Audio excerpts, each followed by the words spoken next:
نبی موجود ہیں، حضرت آدم سے لے کر رسول اللہ صلی اللہ علیہ وسلم خاتم النبیین تک، حضرت یوسف جیسے خوبصورت اور مہجبی بھی موجود ہیں، حضرت ادریس جیسے خطاب کرنے والے بھی موجود ہیں، درس دینے والے بھی موجود ہیں، حضرت شعیب جیسے خطیب بھی موجود ہیں، اور حضرت داؤد جیسے خوبصورت آواز والے بھی موجود ہیں، حضرت آدم جیسا اونچے قد والے بھی موجود ہیں، حضرت ابراہیم جیسے انبیاء کے جد امجد بھی موجود ہیں، لیکن کوئی بھی آگے کھڑے ہو کر نماز نہیں پڑھا رہا۔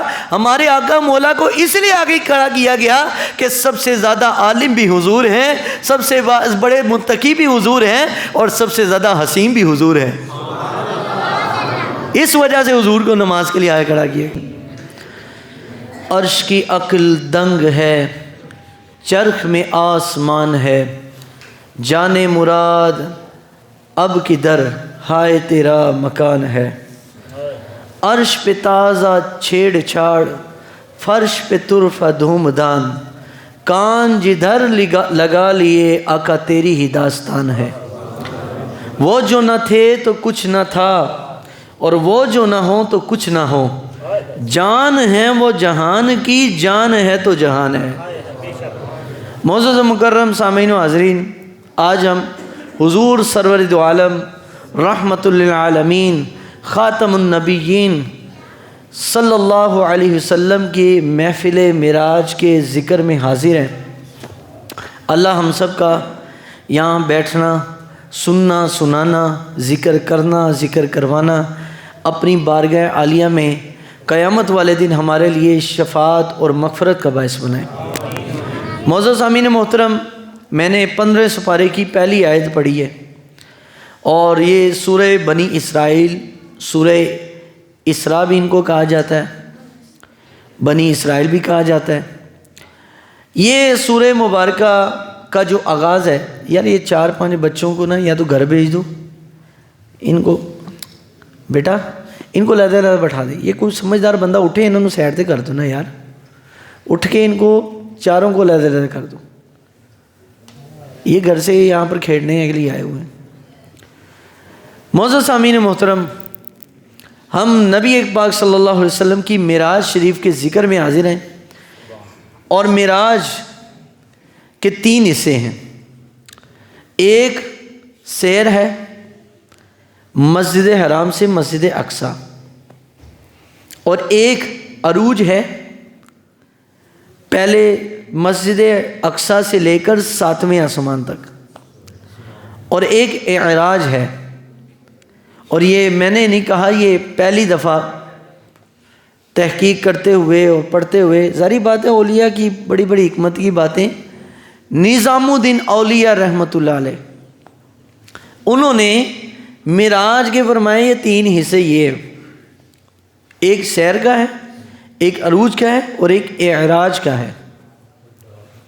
یہ جو ابھی پڑھ رہے تھے وہ انشاءاللہ جب ہم اعراج پہ پہنچیں گے تو پھر انشاءاللہ میں اس کی تشریح کروں گا کہ سدرہ سے آگے کا رستہ حضور جانتے ہیں، وہ انشاءاللہ پھر وہاں پر ہم جب وہ ذکر کریں گے تو انشاءاللہ وہاں پہ اس کی وضاحت ہو جائے گی۔ میں نے جو آیت کریمہ تلاوت کی ہے، اللہ تعالیٰ نے اپنے محبوب علیہ الصلوۃ والسلام کے معراج کا جو پہلا حصہ ہے سیر کا ذکر فرمایا سبحان الذی، پاک ہے وہ ذات، پاک ہے وہ ذات، سبحان الذی اسریٰ بعبدی، جس نے اپنے بندے کو سیر کروائی، مسجد الحرام الی المسجد الاقصی، مسجد حرام سے مسجد اقصی تک۔ تو یہاں تک تو سیر کا ذکر ہے۔ اب یہ اللہ تعالیٰ نے سیر کروائی کیوں، معراج ہوئی کیوں، اس کے پیچھے محدثین نے اور مفسرین اور شارحین نے کئی وجوہات بیان کی، ان میں سے صرف 3 وجوہات میں بیان کر دیتا ہوں، کیونکہ سفر معراج تو ایسا ہے کہ پوری رات بیان کرتے رہیں، صرف معراج کی حکمتیں تو رات ختم ہو جائے لیکن معراج کی حکمتیں ختم نہیں ہوں گی، اتنی حکمتیں ہیں معراج کی۔ اور علماء آج تک کتاب لکھتے ہیں، کسی نے بھی نہیں یہ کہا کہ میں نے معراج مکمل بیان کر دی، کسی نے بھی آج تک یہ نہیں کہا کہ مکمل بیان ہو گئی ہے، یعنی کتاب کے اندر کہا کہ ابھی بہت سارے راز باقی ہیں، یہ اللہ اور اس کا رسول بہتر جانے۔ بہت سارے راز اللہ رسول جانتے ہیں نا. تو یہ سفر معراج ہوئی کیوں، اس کی 3 حکمتیں. پہلی تو یہ کہ نبی کریم صلی اللہ علیہ وسلم نے جس سال معراج ہوئی ہے، یہ اس سال حضور نے سفر طائف کیا تھا. کون سا سفر کیا؟ سفر طائف کیا. اور آپ کو معلوم ہے کہ طائف والوں نے حضور علیہ الصلوۃ والسلام کے ساتھ کیسا رویہ رکھا. تو نبی علیہ السلام بڑے پریشان تھے.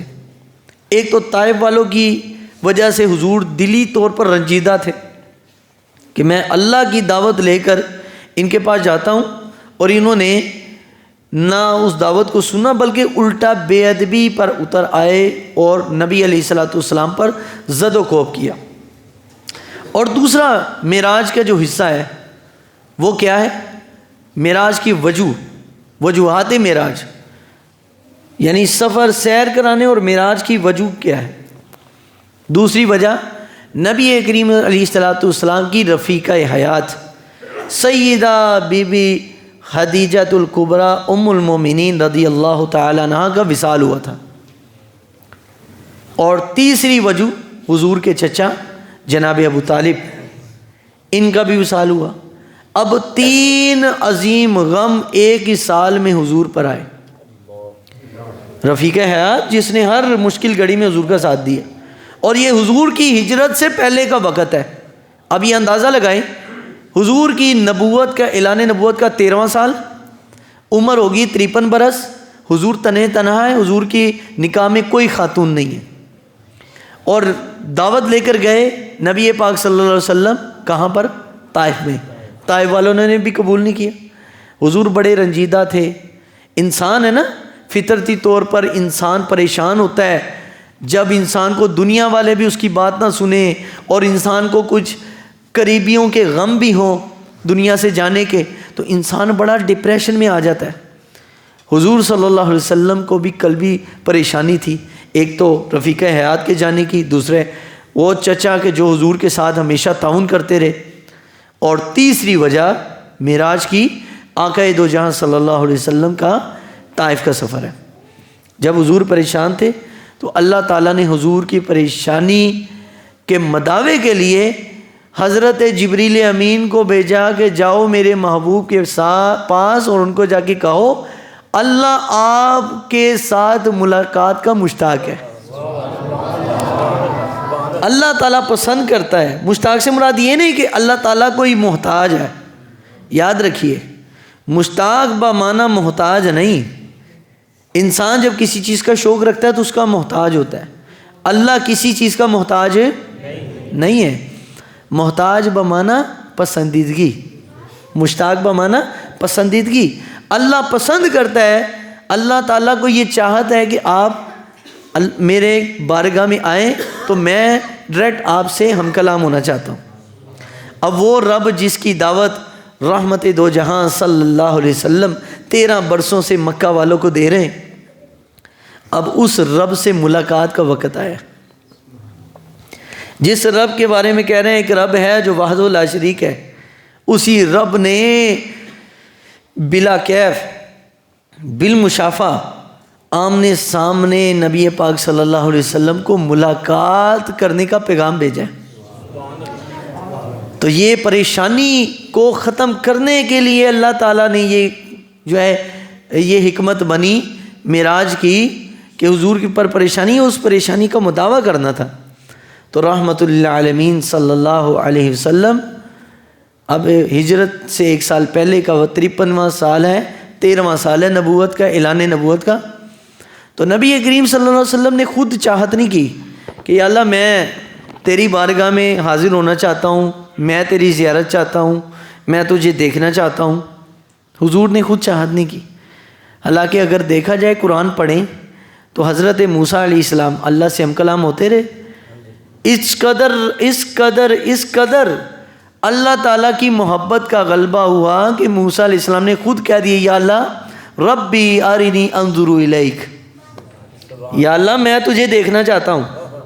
تو کیا فرمایا؟ لن ترانی. لا ترانی نہیں بولا کہ تو نہیں دیکھ سکتا. یہ نہیں اللہ نے کہا کہ اے موسیٰ تو نہیں دیکھ سکتا، نہیں کا لفظ نہیں ہے. کیا فرمایا؟ لن ترانی، ہرگز نہیں دیکھ سکتا. یعنی ممکن ہی نہیں ہے کہ تو دنیا میں مجھے دیکھ سکے۔ اس لیے ہمارے عقیدے کا مسئلہ ہے، عقائد اہل سنت میں جو توحید پڑھائی جاتی ہے ہمیں، اس میں مسئلہ جو شخص کہے میں دنیا میں رب کو دیکھ سکتا ہوں آنکھوں سے، تو ایسا شخص دائرہ اسلام سے باہر ہو جاتا ہے۔ جب حضرت موسیٰ جیسا پیغمبر دنیا میں رب کو نہیں دیکھ سکتا، جب رب نے کہہ دیا لن ترانی، ممکن ہی نہیں ہے کہ تو دنیا میں دیکھ سکے، تو چونکہ وہاں خواہش تھی یہاں خواہش نہیں ہے۔ وہ کلیم تھے، یہ محبوب ہے، وہ کلیم تھے، یہ محبوب ہے۔ انہوں نے مانگا تھا، رب نے خود پسند کیا ہے، دونوں میں فرق ہے۔ تو نبی کریم رؤوف الرحیم صلی اللہ علیہ وآلہ وسلم کے پاس جبریل امین تشریف لائے۔ اب معراج کی تاریخ میں اگر سیرت النبی کی کتابیں پڑھیں تو فرق ہے، 4 تاریخیں آتی ہیں معراج کے بارے میں۔ 27 رجب چونکہ پوری دنیا میں اب مشہور ہو چکی ہے 27 رجب، لیکن 27 رجب ہی معراج کی فکس ڈیٹ نہیں، حضور نے خود بھی نہیں بتائی۔ اور یہاں پر عرض کرتا چلوں کہ نبی پاک صلی اللہ علیہ وسلم کو ایک معراج نہیں ہوئی، جتنی معراجیں حضور صلی اللہ علیہ وسلم کو ہوئی ہیں وہ ساری ہم ایک ہی معراج میں بیان کر دیتے ہیں کہ حضور نے یہ بھی دیکھا، یہ بھی دیکھا۔ بہت ساری چیزیں حضور کو مختلف معراجوں میں دکھائی گئی، اور حضور نے کل ملا کر نبی علیہ الصلوۃ والسلام نے 34 باری اللہ نے معراج کی توفیق بخشی، لیکن حضور صلی اللہ علیہ وسلم کو دیدار صرف ایک معراج میں ہوا، جس معراج میں حضور جسم کے ساتھ گئے تھے۔ دیدار صرف ایک باری، مطلب ایک معراج میں ہوا 9 باری دیدار۔ ایسا نہیں ہے کہ دیدار ایک مرتبہ ہوا، 9 باری ہوا، ایک معراج میں ہوا اور جسم والی معراج میں ہوا۔ تو رحمت اللہ علیہ صلی اللہ علیہ وسلم کو کتنی معراجیں ہوئی جی؟ 34 بار۔ اب بتا دیتا ہوں، حضور علیہ السلام کو 11 بار معراج ہوئی ہے سوتے ہوئے۔ اب کئی اہل حدیث حضرات وہ کچھ حدیثیں لاتے ہیں کہ حضور نے فرمایا میں سویا ہوا تھا اور سوتے ہوئے فرشتے مجھے لے گئے کہیں پر۔ اب وہ جو سوتے ہوئے معراج ہے وہ یہ والی ہے۔ ہمارے جو علماء ہیں انہوں نے تحقیق کی کہ حضور کو کل 34 باری معراج ہوئی، 11 بار نبی علیہ السلام کو حالت خواب میں معراج ہوئی ہے، 11 بار نبی علیہ السلام کو چلتے پھرتے ہوئی ہے، اور 11 بار نبی علیہ السلام کو حالت نماز میں ہوئی ہے۔ اور دیکھو حضور نے کیا فرمایا، العلماء ورثۃ الانبیاء، علماء نبیوں کے کیا ہیں؟ وارث ہیں۔ کیا ہے جی؟ میں مولوی کی بات نہیں کر رہا، علماء کی بات کر رہا ہوں، مولوی نہیں، ہم مولوی ہیں، علماء کی بات کر رہا ہوں۔ علماء وہ ہوتے ہیں جن کو نبی پاک صلی اللہ علیہ وسلم کے ہر چیز سے حصہ ملتا ہے، علم ظاہر و باطن سے، دونوں سے حصہ ملے گا۔ اگر حضور کو معراج ہوئی ہے نماز میں، تو عالم ربانی کو بھی معراج نماز میں ہوگی۔ اس لیے فرمایا الصلاۃ معراج المومن، نماز مومن کی ہمیں کیوں نہیں ہوتی بھائی؟ اس کا مطلب ہم حضور کے وارث نہیں ہیں، ہمیں نہیں ہوتی، اس کا مطلب ہم سرکار صلی اللہ علیہ وسلم کے وارث نہیں ہیں۔ جب حضور کی اس وراثت سے بھی حصہ ملے گا، خالی کتابی نہیں، کتابیں پڑھنے سے کوئی حضور کا وارث نہیں ہو سکتا جب تک دونوں چیزوں سے حصہ نہ ملے۔ تو میں سب سے پہلے اپنی بات کر رہا ہوں، میں کسی کی کیا بات کروں، میں اپنی بات کر رہا ہوں کہ جب تک ہمیں حضور علیہ الصلوۃ والسلام کے وہ باطنی اسرار اور باطنی علوم میں سے حصہ نہیں ملتا، تو چاہے ہم 8 سال کا کیا 80 سال کا بھی درس نظامی پڑھ لیں، ہم حضور کے وارث ہو سکتے نہیں۔ تو عالم دین جس کو دونوں علوم میں سے حصہ ملے، تو اب اس کی کیا نشانی ہے یہ پھر کبھی بات کریں گے کہ کس کو حصہ ملتا ہے، اس کی کیا نشانی ہے، لیکن یہ پھر کبھی بات صحیح، ابھی ہم اس پر بات کر رہے ہیں۔ تو رحمت للعالمین صلی اللہ علیہ وسلم کو 11 بار نماز میں، 11 بار چلتے پھرتے اور 11 بار سوتے ہوئے، اور 1 بار جسم کے ساتھ ہوئی۔ اچھا، جس رات حضور کو جسم کے ساتھ معراج ہوئی جس کا ہم ذکر کر رہے ہیں، تو میں نے کہا تھا 4 تاریخیں ہیں معراج کے بارے میں، اگر ساری کتابیں اٹھا کر پڑھ لیں، لیکن اگر ہم آج کر رہے ہیں اس کا مطلب یہ نہیں کہ حرام ہے بھائی، حضور کا ذکر کرنا ہے، حضور صلی اللہ علیہ وسلم کا ذکر کسی ڈیٹ اور تاریخ کا محتاج ہے، سارے بولو نہیں ہے، جب بھی دل کرے، جب جی چاہے، جہاں پر چاہے، جس جگہ پر چاہے وہاں بیٹھ کر حضور کی شان بیان کرے۔ تو اگر ہم آج کر رہے ہیں اور آج امت نے اس دن کو پسند کیا ہے تو یہ بھی حضور کا فرمان ہے، من رآہ المسلمون مؤمنون حسن فهو عند اللہ حسن۔ نبی کریم صلی اللہ علیہ وسلم نے فرمایا جس چیز کو امت کی اکثریت علماء ربانیین جس چیز پر متفق ہو جائیں، جس چیز کو پسند کر لیں، وہ اللہ کے نزدیک بھی پسندیدہ ہو جاتی ہے۔ اب فرض کریں حضور کی معراج 27 رجب کو نہ ہو، کسی اور ڈیٹ میں، ربیع الاول کا بھی بولا، 18 ربیع الاول کا بھی ہے حضور کی معراج، محرم کی بھی ڈیٹ ہے اور رمضان کی بھی ہے، 4 تاریخیں ہیں، رمضان میں، محرم میں، اور یہ رجب المرجب اور ربیع الاول، ٹھیک ہے، یعنی مختلف تاریخیں، کیونکہ حضور نے خود فکس نہیں بتایا، مختلف صحابہ سے منقول ہے، کسی نے جو سمجھا وہ بتا دیا، کیونکہ حضور نے کبھی اس کی خود تشریح نہیں کی کہ مجھے اس دن معراج ہوئی ہے۔ تو میں نے بتایا حضور کو ٹوٹل 34 بار معراج ہوئی، تو 34 بار جو جسم والی معراج ہے اس کی ڈیٹ کا نہیں پتا، جو 33 بار ہوئی ہے اس کا بھی تاریخ کا نہیں بتایا حضور نے، بس حضور نے فرمایا مجھے معراج ہوئی، تو ماننے والوں نے مان لیا کہ بس یہ ہوئی ہے، انہوں نے کوئی دلیل نہیں مانگی کس دن ہوئی تھی جی، کون سی تاریخ تھی، نہ بس وہ مان لیا حضور کو، حضور کی زبان سے مان لیا، جب رب کو مان لیا تو حضور کی معراج کو بھی مان لیا۔ تو رحمت للعالمین صلی اللہ علیہ وسلم کو اللہ پاک نے 34 بار معراج کرائی ہے، اور حضور کے پاس جبریل تشریف لائے، اور جبریل امین علیہ الصلاۃ والسلام، حضور فرماتے میں سو رہا تھا حضرت ام ہانی کے گھر، اور با اختلاف روایت حتیم کعبہ کے اندر حضور آرام فرما تھے، اور رات کے وقت نبی پاک صلی اللہ علیہ وسلم کے پاؤں مبارک پر حضور کو کچھ محسوس ہوا کہ جیسے کسی شے نے مس کیا ہے، تو دیکھا حضرت جبریل امین علیہ الصلاۃ والسلام حضور کے پاؤں مبارک کو چوما، اور رحمت للعالمین صلی اللہ علیہ وسلم سے عرض کیا کہ اللہ نے آپ کو بلایا ہے، تو نبی علیہ الصلاۃ والسلام نے فرمایا ٹھیک ہے، اللہ کے حکم سے میں جاؤں گا، تو حضور تشریف لے گئے، تو ایک براق تھا، تو براق پر نبی پاک صلی اللہ علیہ وسلم تشریف فرما ہوئے۔ اب براق برق سے ہے، برق بجلی کو کہتے ہیں عربی میں، اور تیز بجلی کی صورت، بجلی کی سپیڈ کی طرح ایک جنتی جانور تھا جس پر نبی علیہ الصلوۃ والسلام تشریف فرما ہوئے، اور اس کی اتنی سپیڈ تھی، فرماتے جہاں پر نظر پڑتی نبی علیہ السلام فرمایا وہاں اس کا ایک قدم ہوتا تھا، کتنی سپیڈ ہوگی۔ اب حضور نے خیر وضو فرمایا اور تشریف فرما ہو گئے اس پر، اور رحمت للعالمین صلی اللہ علیہ وسلم نے فرمایا کہ ایک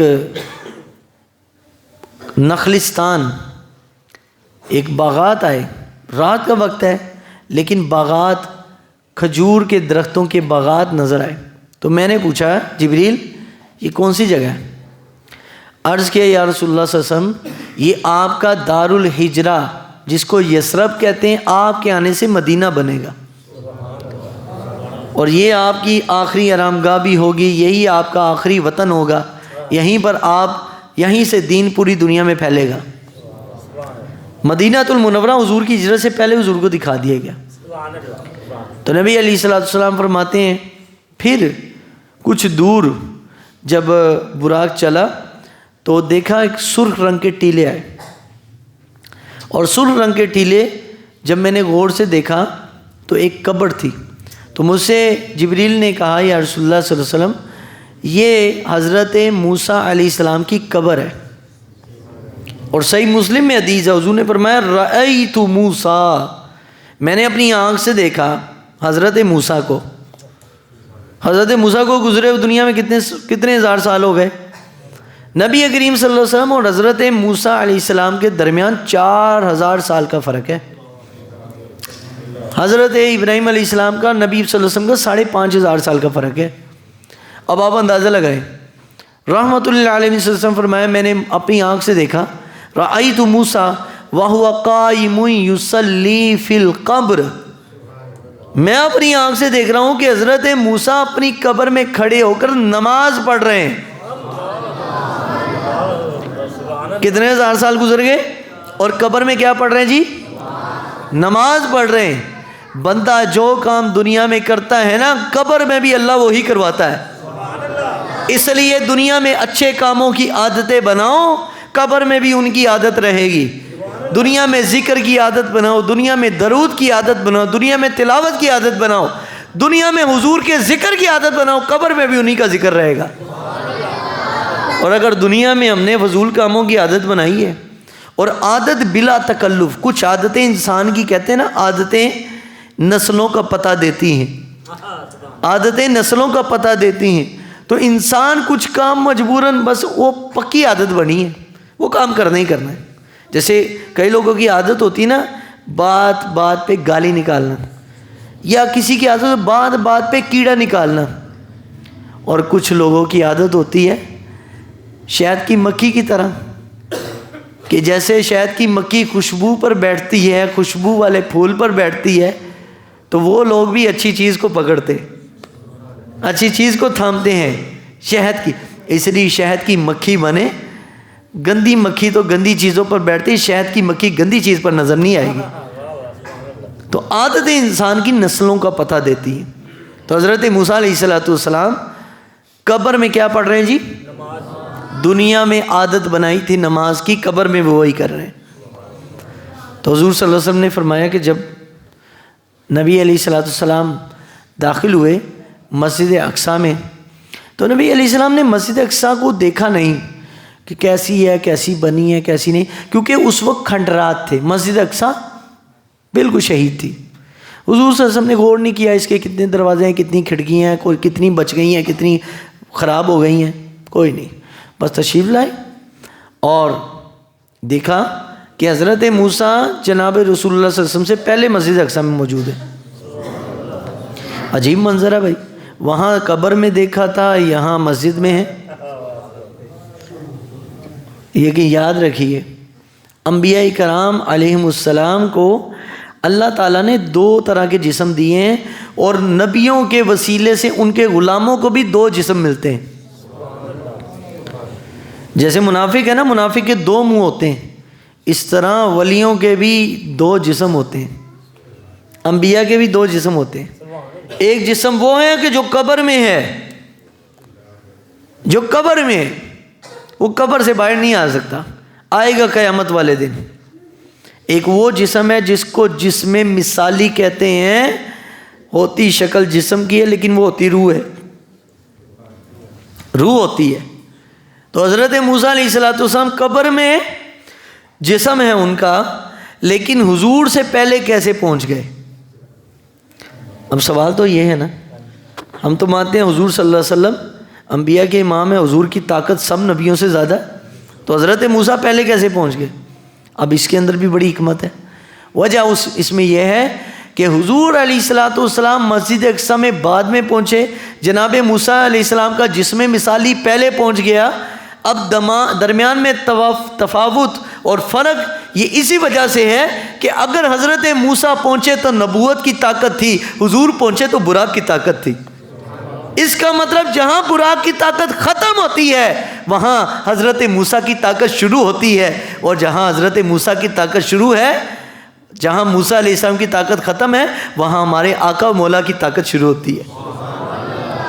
تو حضور رحمت اللہ علیہ صلی اللہ علیہ وسلم تشریف فرما ہوئے، سارے نبیوں نے باری باری خطاب کیا، نبیوں نے باری باری کلام کیا، اور فرمایا کہ میں حضرت موسیٰ، حضرت ابراہیم کو بھی ملا۔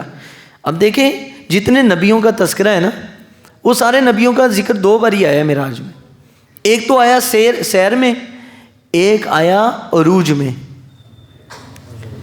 ایک سیر میں آیا ایک عروج میں آیا. تو حضور رحمۃ للعالمین صلی اللہ علیہ وسلم نے فرمایا سارے نبیوں نے باری باری بات. پھر حضرت سیدنا ابراہیم علیہ السلام آخر میں کلام انہوں نے کیا. انہوں نے کرنے کے بعد پھر کہا کہ نماز پڑھائیں. نبی علیہ السلام سے کہا کہ آپ نماز پڑھیں. تو نماز پڑھانے کا ہمارا جو دین ہے وہ کیا اصول بیان کرتا ہے کہ نماز کون پڑھائے. حضور کا فرمان تو یہ ہے کہ جس کو زیادہ قرآن آتا ہو اس کو چاہیے کہ وہ لوگوں کو نماز پڑھائے. اب جب قرآن یاد ہونے میں سب برابر ہوں تو پھر کیا کریں گے. پھر امام ابو حنیفہ فرماتے ہیں پھر دیکھا جائے گا ان میں عالم کون ہے. فرمایا اگر عالم بھی ہوں حافظ بھی ہوں قاری بھی ہوں پھر کیا کریں. فرمایا پھر دیکھا جائے گا ان میں متقی کون ہے. فرمایا متقی بھی ہیں سارے اللہ والے پھر کیا کریں گے. فرمایا پھر دیکھا جائے گا ان لوگوں میں ایج کے لحاظ سے بزرگی تجربے کے لحاظ سے کون سب سے آگے وہ دیکھا جائے گا. فرمایا وہ بھی اگر سب ہوں عالم بھی ہیں حافظ بھی ہیں قاری بھی ہیں پھر دیکھا جائے گا ان میں سید کون ہے. اگر سید بھی ہوں عالم بھی ہوں حافظ بھی ہوں قاری بھی ہوں بزرگ بھی ہوں تو اس کے بعد دیکھا جائے گا سب سے زیادہ سونا کون ہے.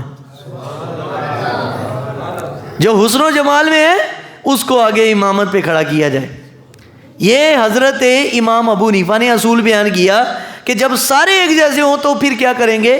فرمایا جو حسن و جمال میں عمل میں بھی حسن و جمال میں بھی سب سے اعلیٰ ہو. سارے نبی موجود ہیں حضرت آدم سے لے کر رسول اللہ صلی اللہ علیہ وسلم خاتم النبیین تک. حضرت یوسف جیسے خوبصورت اور مہجبی بھی موجود ہیں. حضرت ادریس جیسے خطاب کرنے والے بھی موجود ہیں درس دینے والے بھی موجود ہیں. حضرت شعیب جیسے خطیب بھی موجود ہیں اور حضرت داؤد جیسے خوبصورت آواز والے بھی موجود ہیں. حضرت آدم جیسا اونچے قد والے بھی موجود ہیں. حضرت ابراہیم جیسے انبیاء کے جد امجد بھی موجود ہیں. لیکن کوئی بھی آگے کھڑے ہو کر نماز نہیں پڑھا رہا. ہمارے آقا مولا کو اس لیے آگے کھڑا کیا گیا کہ سب سے زیادہ عالم بھی حضور ہیں سب سے بڑے متقی بھی حضور ہیں اور سب سے زیادہ حسین بھی حضور ہیں. اس وجہ سے حضور کو نماز کے لیے آگے کھڑا کیا گیا. اب بھائی یہ نماز کون سی تھی. یہ کوئی فرض واجب کوئی کون سی نماز تھی. یہ نماز شکرانے کی نماز تھی. یہ فرض نماز نہیں تھی شکرانے کی نماز تھی.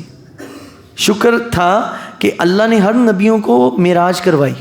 اس معراج کا شکرانہ تھا. اب معراج میں پہلا جو سٹیپ ہے مسجد اقصیٰ کا یہ کیوں ہوا بھائی. بڑا عجیب بات ہے کہ پہلا سٹیپ مسجد اقصیٰ کو پہلا سٹیپ کیوں بنایا گیا. اس کی ایک بہت بڑی وجہ یہ ہے کہ آسمان کے پہلے آسمان کا جو دروازہ ہے آسمان کا جو دروازہ ہے پہلے آسمان کا وہ عین مسجد اقصیٰ کے اوپر ہے. اس لیے مسجد حرام سے مسجد اقصیٰ اس لیے اللہ تعالیٰ نے پہلے سیر کرائی. کیوں کروائی. لِنُرِيَهُ مِنْ آيَاتِنَا. اللہ نے اپنے حبیب کو اس لیے اقصیٰ مسجد کی طرف لے کر آئے لِنُرِيَهُ مِنْ آيَاتِنَا تاکہ اپنے محبوب کو اپنی نشانیاں دکھا دے. اپنے محبوب کو اپنی نشانیاں دکھا دے. اب اللہ کی نشانیاں کیا ہے بھائی. جب اس آیت کی تفسیر پڑھیں نا کسی کی بھی پڑھ لیں سب نے یہ لکھا ہے لِنُرِيَهُ مِنْ آيَاتِنَا سے مراد وہ انبیاء کرام اور صالحین کی قبور ہیں جو مسجد اقصیٰ کے ارد گرد موجود ہیں. انبیاء کی قبور قرآن کہتا ہے لِنُرِيَهُ مِنْ آيَاتِنَا اللہ کی نشانیاں ہیں. اللہ کی تو لوگ کہتے ہیں یہ مزارات یہ ایسے ویسے ہو بھائی یہ اللہ کی کیا ہے جی نشانیاں. لیکن ہر ایک کی قبر اللہ کی نشانی نہیں ہوا کرتی. اللہ کی نشانی وہ جس پر لوگوں کا ایک جمع غفیر جن کی حق گوئی اور جن کی صداقت پر گواہی دے. ایسے نہیں آج جو بندہ ہے اٹھ کے جناب اس کا مزار بنائی جا رہے ہیں. ایسے نہیں ہے. جس نے دین کا کوئی کام کیا ہو جس کی کوئی خدمت موجود ہو جس نے لوگوں کو ہدایت دی ہو جس کے ذریعے سے لوگوں کو دین اسلام کی روشنی ملی ہو وہ بندہ اہل ہے کہ اس کا مزار بنے، اس کی قبر بنے اور لوگ اس کے قبر پر آئیں۔ ایسے نہیں آ رہے کہ اٹھا کے جناب قبر بنائی جاؤ، مزارات بنائی جاؤ، نہیں۔ جس سے دنیا فیضیاب ہوئی ہو، جس سے زمانے نے فائدہ اٹھایا ہو، وہ ہے اہل۔ اور اسی کو قرآن نے فرمایا لِنُرِیَ مِنْ آیاتِنَا، اللہ نے اپنے محبوب کو اپنی نشانیاں دکھانے تھی، وہ انبیاء کرام کی قبر کی صورت میں۔ تو حضور نبی رحمت صلی اللہ علیہ وسلم نے فرمایا پھر ایک نور کی سیڑھی جو مسجد اقصیٰ سے پہلے آسمان تک گئی، نبی علیہ الصلوۃ والسلام اس پہ تشریف فرما ہوئے، اور وہ نور کی سیڑھی ایسی نہیں جس پہ چڑھنا پڑتا تھا، نور کی سیڑھی حضور کو اوپر لے کے جا رہی تھی۔ دستک دی حضرت جناب جبریل نے، جبریل علیہ الصلوۃ والسلام نے دستک دی تو پوچھا گیا کون ہے، پوچھا کون ہے، تو انہوں نے ادھر سے فرشتوں نے کہا کہ کون ہے، تو حضرت جبریل نے عرض کیا کہ میں ہوں اور اللہ کے رسول محمد رسول اللہ صلی اللہ علیہ وسلم ہے۔ کہا خود آئے ہیں یا بلائے گئے ہیں؟ کہا خود نہیں آئے، یہ بلائے گئے ہیں۔ حضرت موسیٰ تھے نا جو جنہوں نے خود خواہش کی تھی، انہوں نے خود خواہش نہیں کی۔ یہ تو طالب نہیں ہے، مطلوب ہے، یہ تو محب نہیں ہے، یہ تو محبوب ہے۔ اللہ نے ان کو محبوبیت کا درجہ دیا، اس لیے حضرت نظام الدین اولیاء فرماتے ہیں محب نہ بننا، محب اللہ۔ کہاں محب اللہ بنو گے تو اپنا آپ کٹوانا پڑے گا، اپنا آپ مروانا پڑے گا، پھر بندہ اللہ سے محبت کرنے والا بنتا ہے۔ کہاں محبوب اللہ بننا، کیونکہ جو محبوب بنتا ہے اس کے ناز اٹھائے جاتے ہیں۔ تو حضور اللہ تعالیٰ کے محب بھی ہیں لیکن محبوب ہیں۔ حضور کی طبیعت پر، ذات پر غلبہ محبوبیت کا ہے۔ حضور اللہ اپنے محبوب سے محبت کرتا ہے۔ تو نبی کریم صلی اللہ علیہ وسلم کی ملاقات پھر وہاں بھی انبیاء کرام سے ہوئی۔ اب وہی نبی جو پیچھے نماز پڑھ کے گئے ہیں، پھر دوبارہ ملاقات۔ اصل میں ان انبیاء کرام کو وہاں رکھا گیا۔ تو نبی کریم رؤوف الرحیم صلی اللہ علیہ وسلم کی ملاقات حضرت ادریس سے ہوئی، حضرت شعیب علیہ السلام سے ہوئی، حضرت سیدنا عیسیٰ علیہ السلام کے ساتھ ہوئی۔ اور جو عیسیٰ علیہ السلام سے ملاقات ہوئی وہاں پر تیسرے آسمان میں، وہ ملاقات جسمانی تھی، اور جو اقصیٰ میں ہوئی تھی وہ ملاقات روحانی تھی۔ اس لیے بالمشافہ حضور نے ملاقات کی۔ اور پھر نبی علیہ السلام چلتے چلتے جب چھٹے ساتویں آسمان پر پہنچے، چھٹے آسمان پر، تو وہاں پر ایک کعبۃ اللہ کی طرح کا ایک قبلہ ہے جس کو کہتے ہیں بیت المعمور۔ جیسے دنیا میں ایک کعبہ ہے نا، یہ کعبہ ہے انسانوں کے لیے، فرشتے بھی اس کا طواف کرتے ہیں، لیکن یہ بنایا گیا انسانوں کے لیے، جنات بھی کرتے ہیں۔ لیکن جو بیت المعمور ہے یہ وہ کعبہ ہے، بالکل کعبے کے اوپر ایک آسمان، چھٹے آسمان پر، کعبے کے بالکل اوپر چھٹے آسمان پر جو کعبے کی طرح کا کعبہ ہے، یہ اس بیت المعمور، اور اس کا جو طواف ہے وہ صرف فرشتے کرتے ہیں۔ تو دیکھا حضرت سیدنا ابراہیم علیہ السلام ٹیک لگائے، ایسے ٹیک لگائے ہوئے بیٹھے تھے بیت المعمور سے۔ جیسے حضور تشریف لائے، اٹھ کر کھڑے ہوئے اور مرحبا مرحبا اے نیک بیٹے، اے صالح بیٹے، حضور کو بیٹا کہہ کے بلایا، کیونکہ حضرت ابراہیم حضور کے رشتے میں وہ پتہ نہیں 16ویں کی 17ویں پشت میں جا کے دادا لگتے ہیں، اس لیے نیک صالح بیٹا کا، نیک اولاد، نیک بیٹا۔ تو نبی علیہ السلام سے ملاقات کی، اور اس کے بعد حضرت موسیٰ علیہ السلام ساتویں آسمان پر حضرت جناب موسیٰ سے ملاقات ہوئی۔ اور نبی کریم صلی اللہ علیہ وسلم نے جب ساتوں آسمان دیکھے، اس کے بعد جنت کے مشاہدات شروع ہوئے، دوزخ کے مشاہدات۔ اب یہ مختلف معراجوں سے یہ احادیث لی گئی ہیں کہ حضور نے بعض اوقات یہ جو احادیث بیان کی جاتی ہیں جسمانی معراج میں کر دیتے ہیں، لیکن کچھ حدیثیں ان میں وہ ہیں جو حضور کی روحانی معراج کا حصہ ہے، لیکن چونکہ ہے تو معراج ہی نا، اس لیے علماء ایک ہی معراج میں اس کو بیان کر دیتے ہیں۔ اب جیسے نبی کریم صلی اللہ علیہ وسلم نے فرمایا کہ میں نے، حضور نماز پڑھ رہے تھے تو آقا کریم صلی اللہ علیہ وسلم نے فرمایا کہ میں نے نماز میں کھڑے ہوئے حضور علیہ السلام نے ایک قدم آگے بڑھایا، قدم آگے بڑھا کے حضور نے کسی چیز کو ایسے پکڑا اور پھر چھوڑ کے واپس تشریف لے آئے مصلی پر جہاں پہ حضور کھڑے تھے نماز کے لیے۔ تو نماز مکمل ہوئی تو نبی علیہ السلام نے معمول کے مطابق صحابہ سے کہا کہ صحابہ پتہ ہے میں ایک قدم کیوں بڑھایا نماز میں آگے؟ عرض کیا یا رسول اللہ صلی اللہ علیہ وسلم، اللہ اور اس کا رسول بہتر جانتے ہیں، ہمیں کیا معلوم؟ تو حضور نے فرمایا کہ میں نے جو ایک قدم بڑھایا، صحابہ میں نے نماز میں اپنے مصلی پر کھڑے کھڑے ایک قدم اٹھایا، میں جنت پہنچ گیا۔ اللہ نے جنت میرے سامنے رکھی ہوئی تھی، میں نے ایک قدم اٹھایا، جنت پہنچ گیا۔ دنیا سے، مدینہ کے اس مصلی سے مسجد نبوی کے حضور کا ایک قدم اٹھا کر حضور جنت پہنچ جاتے ہیں۔ یہ ہے انبیاء کی پاور۔ حضور نے فرمایا کہ میں نے جب ہاتھ آگے بڑھایا تو جنت میں کھجوروں کا خوشہ لٹکا ہوا تھا، تو میں نے اس کو تھاما اور میں نے کہا کہ سوچا کہ اپنی امت کے لیے لے جاؤں، اپنی امت کا بھی فکر ہے۔ حضور کو کھڑے نماز میں ہیں اور جنت کا نظارہ کر رہے ہیں، اور فکر کس کا ہے؟ امت کا۔ انسان جب کسی ایسے اونچے مقام پر ہو نا، اس وقت اس کے دل میں وہی بسا کرتا ہے جس کی اس کے دل میں سب سے زیادہ قدر ہو۔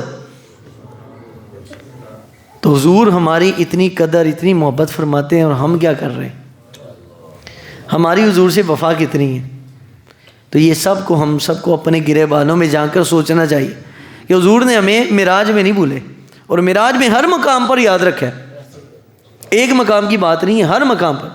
تو رحمۃ اللہ علیہ السلام فرمایا جب میں نے وہ کھجور کا خوشہ پکڑا، پھر سوچا کہ اگر یہ کھجور کا خوشہ میں نے اتار دیا اور میں لے گیا، جنت سے اتار کر مصلی پر لے آیا، تو پھر کیا ہوگا؟ فرمایا یہ جنت کا کھانا تو ایسا ہے کہ جو کبھی ختم نہیں ہو سکتا۔ فرمایا صحابہ اگر میں لے آتا، تم بھی کھاتے، تمہاری اولادیں بھی کھاتی، عربی بھی کھاتے، عجمی بھی کھاتے، شامی اور یمنی سب کھاتے، لیکن فرمایا قیامت تک اس گوشے کا ایک حصہ بھی ختم نہ ہو پاتا۔ فرمایا لیکن میں نے کہا یہ جنت کی نعمتیں اللہ نے آخرت کے لیے رکھی، اگر دنیا میں نظر آ گئی تو پتہ چل جائے گا۔ تو نبی علیہ السلام کو حضرت رضوان کون ہے؟ جنت کے جو فرشتے ہیں، جنت کے دروازے پر کھڑے ہونے والے، ان سے ملوایا گیا۔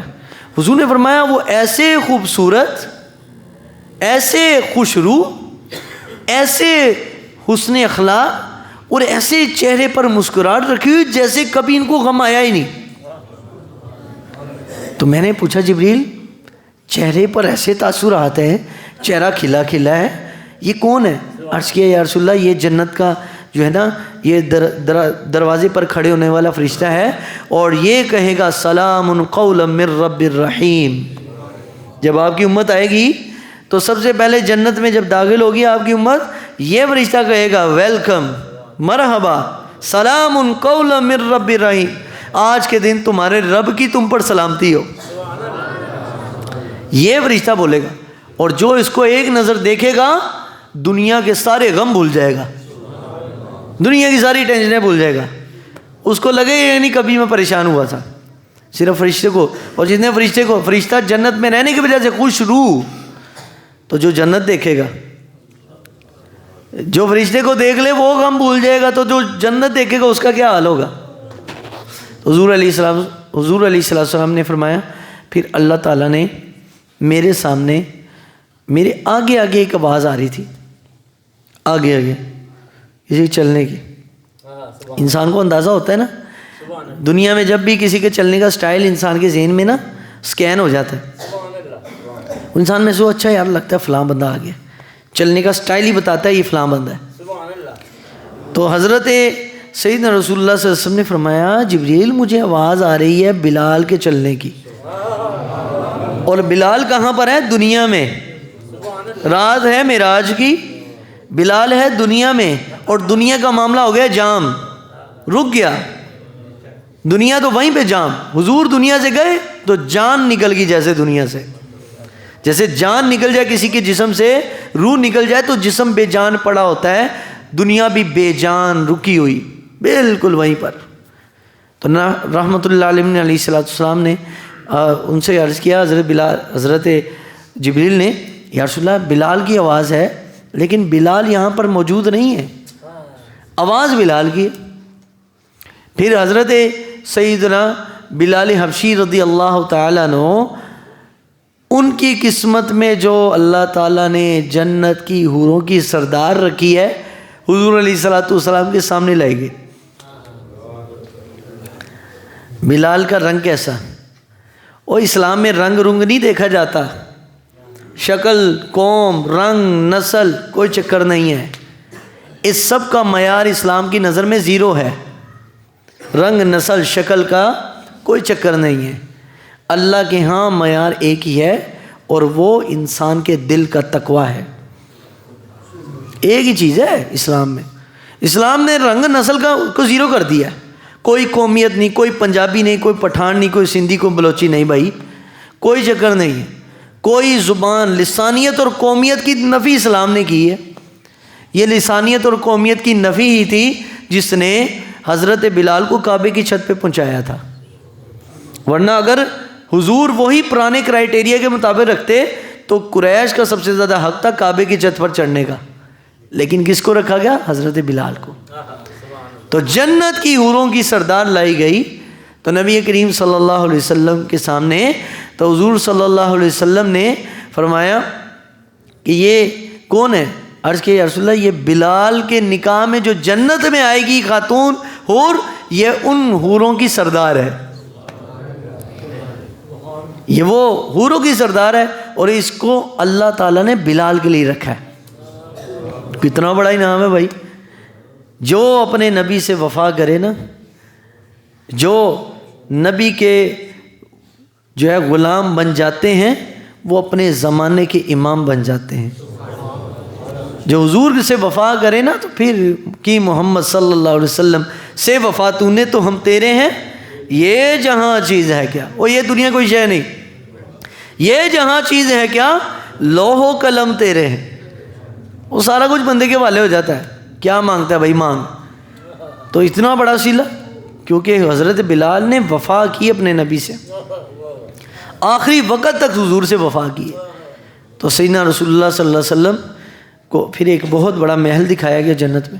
جنت میں بڑے درجات دکھائے گئے، بڑے درجات. چلیں جنت دوزخ کا معاملہ ختم ہو پھر بتاؤں گا کہ حضور نے جنت میں کن کو دیکھا، دوزخ میں کن کو دیکھا. یہ بات ہم آگے کریں گے انشاءاللہ. تو نبی علیہ السلام نے اب فرمایا بہت بڑا محل کہ جو اندر باہر سے صاف نظر آتا تھا محل، اتنا خوبصورت محل. تو پوچھا میں نے جبریل سے، یہ جبریل یہ کس کا گھر ہے؟ جنت میں تمام محلوں میں یہ عجیب تر ہے. تو عرض کیا یا رسول اللہ صلی اللہ علیہ وسلم، یہ عمر فاروق رضی اللہ تعالیٰ کے لیے. عمر اندر سے بھی ایک جیسا تھا، باہر سے بھی ایک جیسا تھا، رب نے گھر بھی ویسا دے دیا. جو بندہ اندر باہر سے ایک ہو نا، اللہ پھر اس کے ساتھ جنت میں بھی وہی معاملہ کرے گا. حضرت سیدنا عمر فاروق، تو اس کی جو چار دیواری تھی تو وہاں پر کسی خاتون کے وضو کرنے کا پانی گرنے کی آواز آ رہی. تو حضور نے فرمایا کہ میں آگے بڑھا لیکن میں عمر کی حیا کی وجہ سے واپس لوٹا ہے. تو پوچھا جبریل یہ کون ہے؟ عرض کیا یا رسول اللہ صلی اللہ علیہ وسلم یہ حضرت عمر کے نکاح میں جو حوروں کی سردار آئے گی نا، حوروں کی سردار، جو جنت کے بزرگوں کو جو جنت ملے گی، ہر جنت میں ہی کیٹیگری ہے. جنت کے بزرگوں کو حضور نے فرمایا نا، ان الحسن والحسین سیدہ شباب اہل الجنہ، حسن و حسین جنت کی نوجوانوں کے سردار ہیں. فرمایا ابو بکر و عمر جنت کے بوڑھوں کے سردار ہیں. بوڑھوں سے مراد امت کے جو لوگ بوڑھے ہو کر دنیا سے گئے نا، ان کا جو جنت میں رینک بنے گا، ان کے سردار ہوں گے حضرت سیدنا ابو بکر و عمر. اور جو جوان ہوں گے ان کا رینک میں حضرت ان کے امیر ہوں گے حضرت امام حسن و حسین. تو حضور نبی پاک صلی اللہ علیہ وسلم نے فرمایا کہ وہ جو دیکھا تو پوچھا کہ یہ کون ہے؟ تو عرض کیا حضور یہ عمر رضی اللہ تعالیٰ کے نکاح میں جو حور آئے گی نا یہ وہ وضو کر رہی ہے۔ تو حضور نے فرمایا بس پھر اس پر عمر کا ہی حق ہے کہ پہلی نظر اس پر عمر ہی کی پڑے۔ حضور وہاں پر نہیں گئے، واپس تشریف لے آئے۔ تو نبی کریم صلی اللہ علیہ وسلم نے جنت پہ ایسے بہت سارے مقامات حضور نے دکھائے، اللہ تعالیٰ نے اپنے نبی صلی اللہ علیہ وسلم کو دکھائے۔ پھر دوزخ کا مشاہدہ، لیکن دوزخ میں حضور صلی اللہ علیہ وسلم ایسا نہیں کہ حضور صلی اللہ علیہ وسلم داخل ہو کے حضور نے مشاہدہ کیا، دوزخ کے باہر سے حضور صلی اللہ علیہ وسلم کو مشاہدہ کرایا گیا۔ نبی علیہ الصلوۃ والسلام کو پھر ایک فرشتے کی ملاقات ہوئی، مختلف فرشتے ملے، حضرت اسرافیل، میکائیل، جبریل علیہ السلام تو ساتھ ہی تھے، حضرت اسرائیل اور حضرت مالک کی جو شکل چہرے، حضرت اسرائیل کی جو چہرے مبارک ہے اس پہ پھر بھی ذرا کچھ نرمی تھی، لیکن حضرت مالک سے ملے، حضرت مالک یہ فرشتے کا نام ہے، جب ان سے نبی علیہ السلام کی ملاقات ہوئی ہے تو ان کے چہرے پر انتہائی عجیب قسم کی وحشت تھی، خوف، وحشت سے مراد یہ خوف تھا، ڈر، گھبراہٹ۔ تو نبی کریم صلی اللہ علیہ وسلم نے پوچھا کہ جبریل یہ کون ہے؟ عرض کیا یا رسول اللہ صلی اللہ علیہ وسلم یہ دوزخ کے دروغہ ہیں۔ کس کے؟ دوزخ کے دروغہ جہنم ہے۔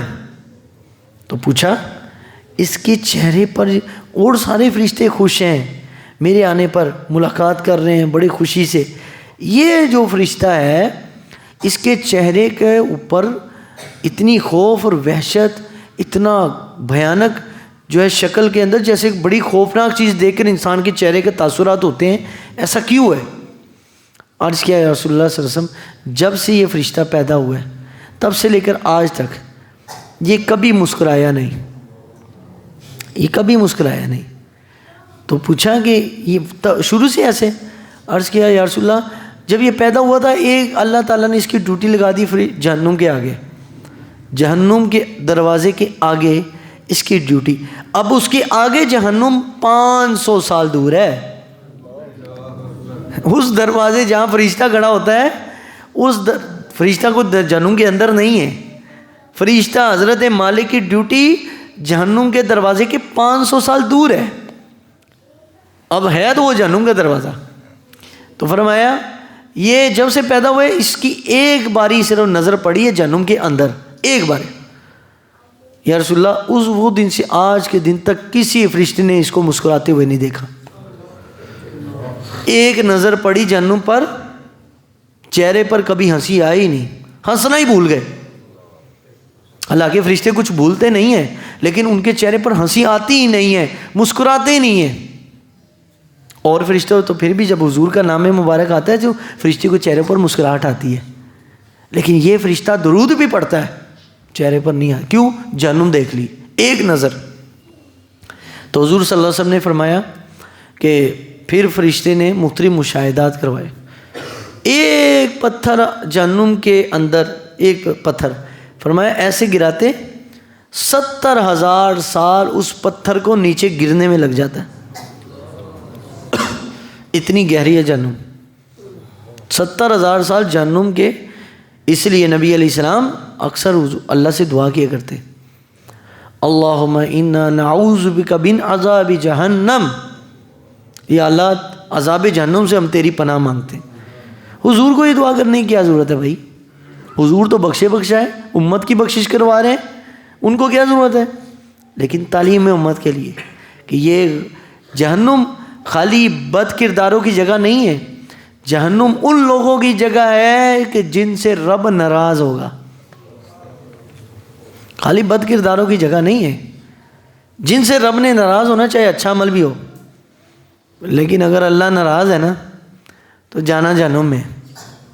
اور ہم نے اور کسی نے کیا بھیجنا ہے کسی کو جہنم میں؟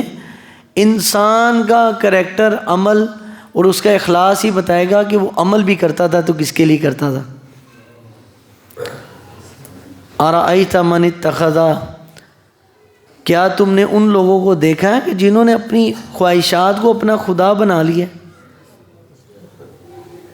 الہہ ہوا، جنہوں نے اپنی خواہشات کو اپنا الہ بنا لیا، قرآن یہ کہہ رہا ہے۔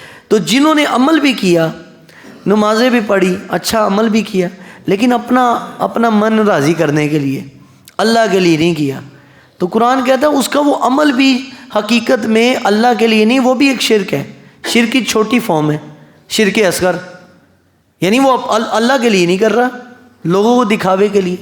تو کوشش کریں بعض اوقات اگر اچھا عمل اللہ تعالیٰ کرنے کی توفیق دے، ساتھ رویا بھی کریں کہ یا اللہ بس قبول بھی کر لے، کیا پتہ نہیں ہے میرا عمل میں وہ اخلاص نہیں ہے جو اللہ چاہتا ہے، تو اللہ بس قبول کر لے۔ تو بہت سارے ایسے نہیں ہیں کہ وہ برے لوگوں کی جگہ جہنم، تو میں نے کہا جن سے رب ناراض ہے چاہے اچھا عمل بھی ہو وہ جائیں گے۔ تو حضور نے فرمایا ایک پتھر میرے سامنے گرا، 70,000 سال لگ گئے پتھر کو زمین تہ میں پہنچتے ہوئے۔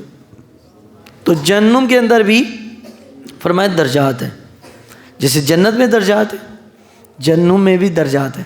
اور جہنم میں ان المنافقین فی الدرک الاسفل من النار، منافقین جہنم کے سب سے نچلے تہ میں ہوں گے، کافر اوپر ہوں گے۔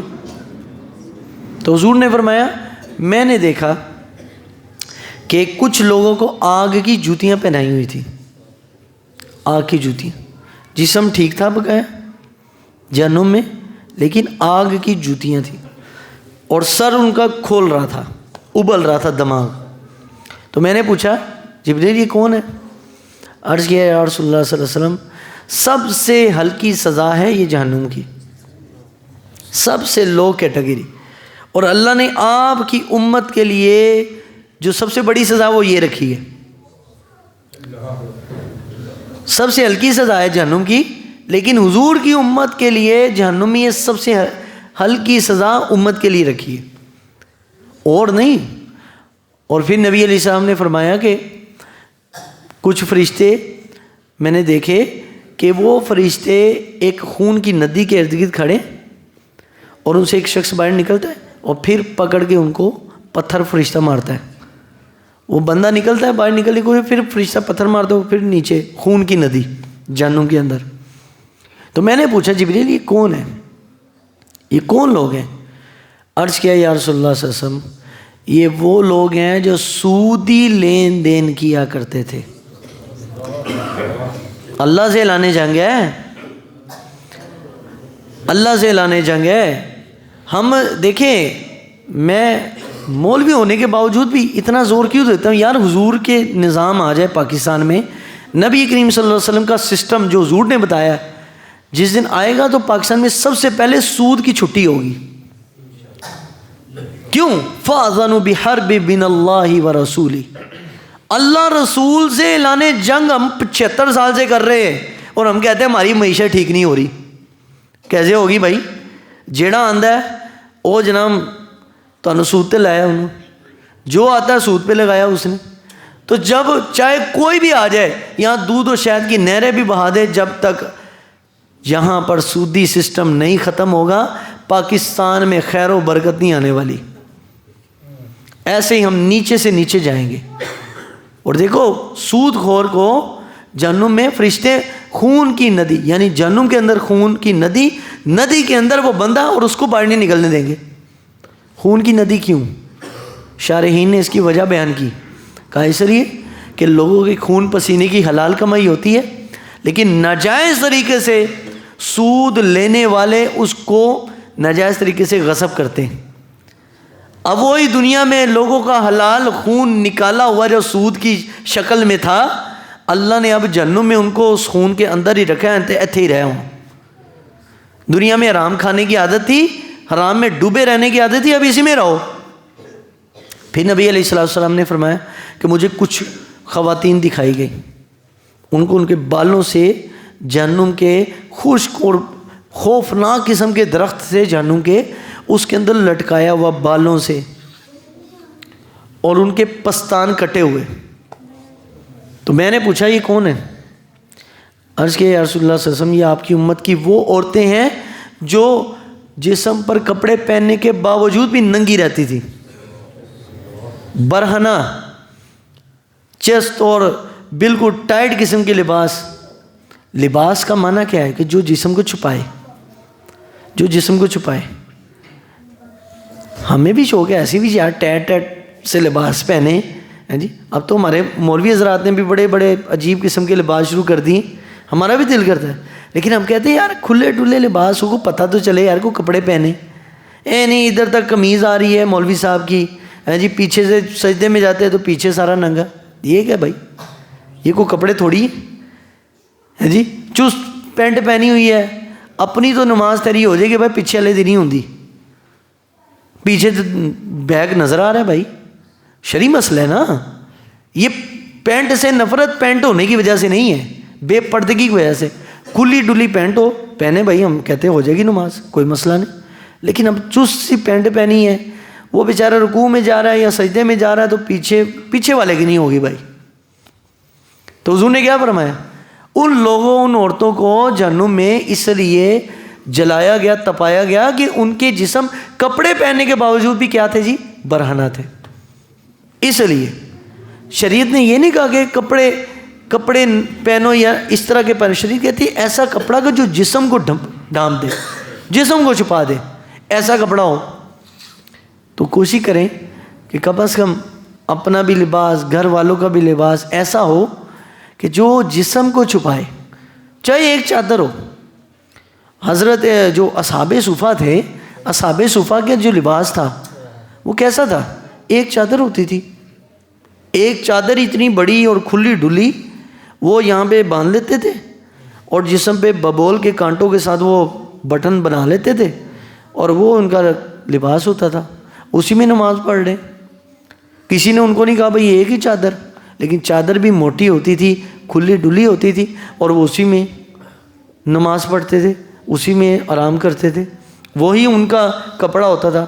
کرتا بھی کوئی نہیں, شلوار بھی کوئی نہیں, ایک چادر, اور اس کو بھی پورا جسم کو ڈھانپا ہوا ہے. تو حضور صلی اللہ علیہ وسلم نے فرمایا, پھر میں نے کچھ لوگوں کو دیکھا اپنے ہونٹوں کو کینچیوں سے کاٹ رہے ہیں.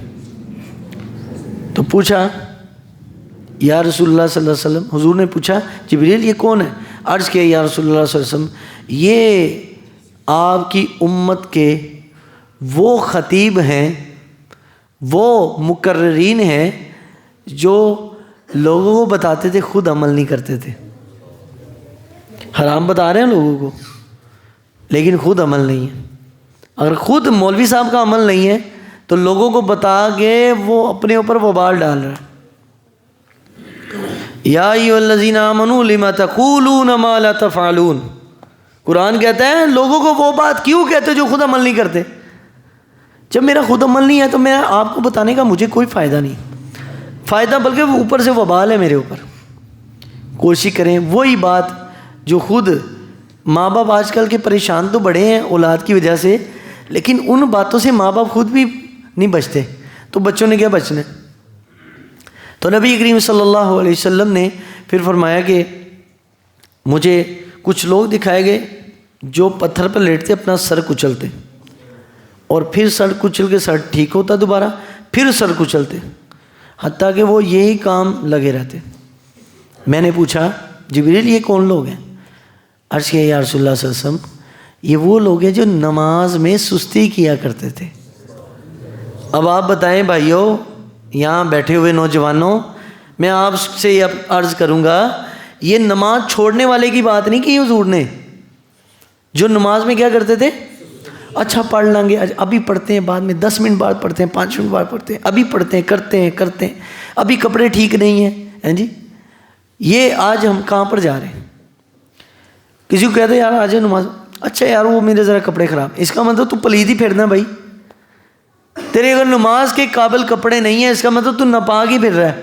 تو حضور نے کیا فرمایا, وہ سر کچل رہے تھے جہنم کے اندر, اور ہم نے کیا بنایا ہوا ہے کہ جی حضور کے غلاموں کو جناب جہنم بھی نہیں کچھ کہہ سکتی, یہ نہیں ہو ہیں جی, اور میں جہنم کے اوپر سے ایسے گزر جاؤں, پتہ نہیں کی نعت دا شعر ہے, وہ عجیب سا میرے ذہن سے بھی نکل گیا ہے جی, کہ اگر میں جہنم سے گزروں گا تو جہنم کو بھی آ گیا پسینہ ہے جی.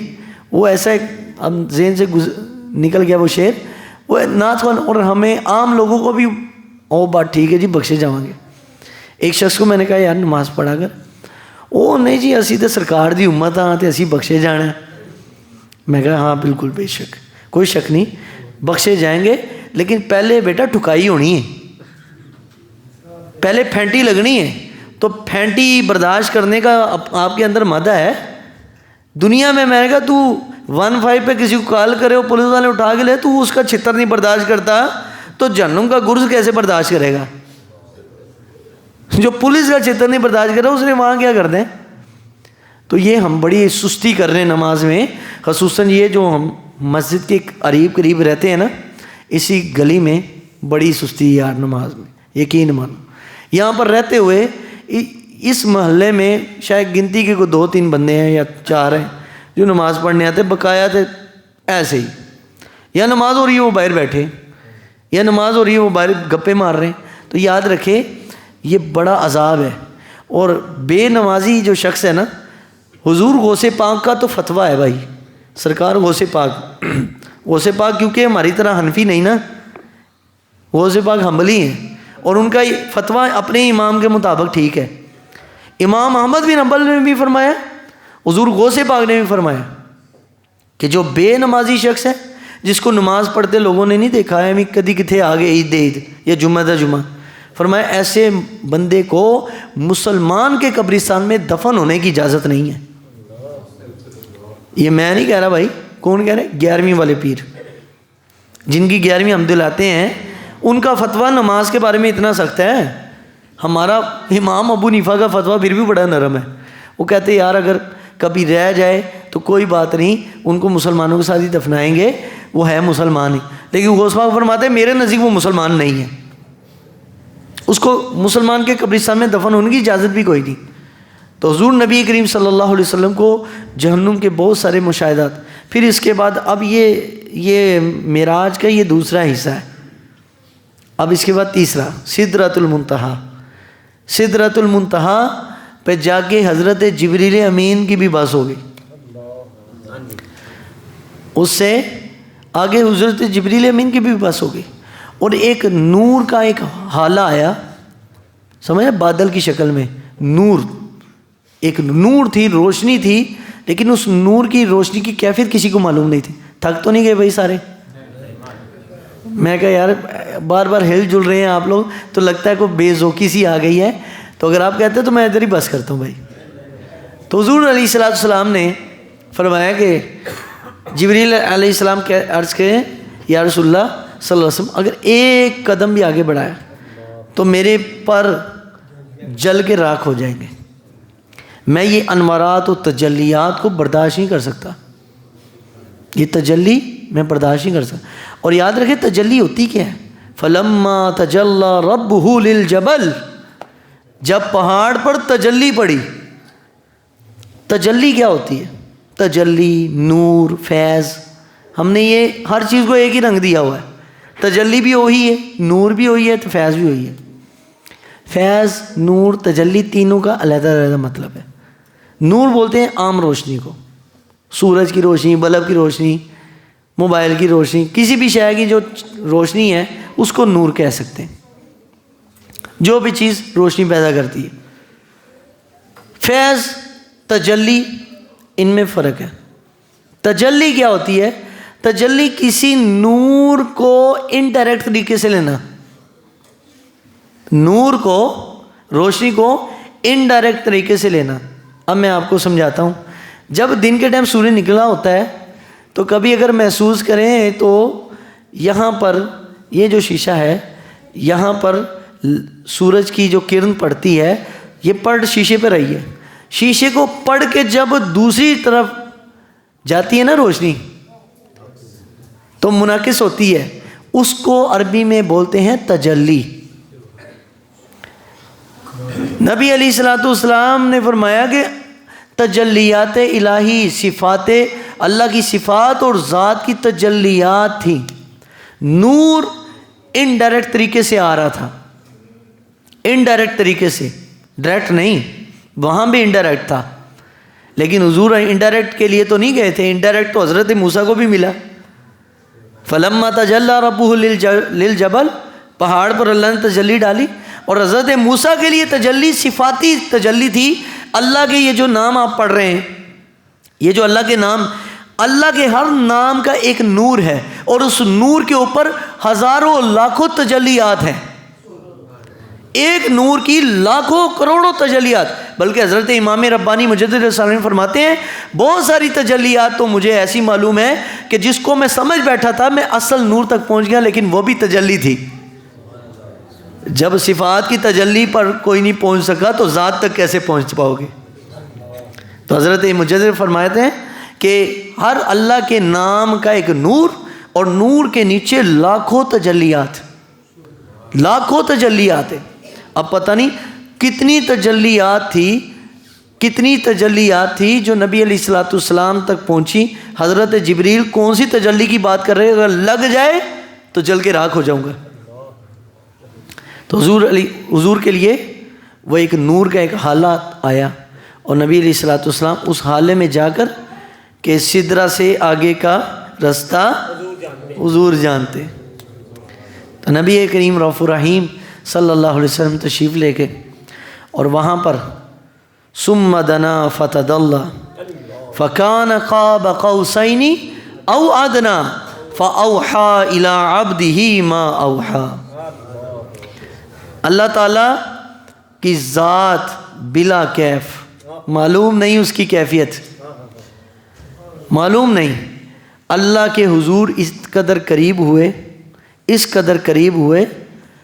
ثم دنا فتدلی فکان قاب قوسین۔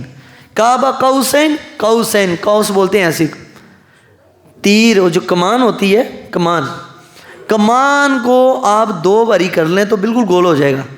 پہلے آدھی ہوتی، آدھی کے ساتھ آدھی ملا لیں، یہ اس کو عربی میں بولتے ہیں فکان قاب قوسین، 2 قوسیں، قوسین 2 قوسیں۔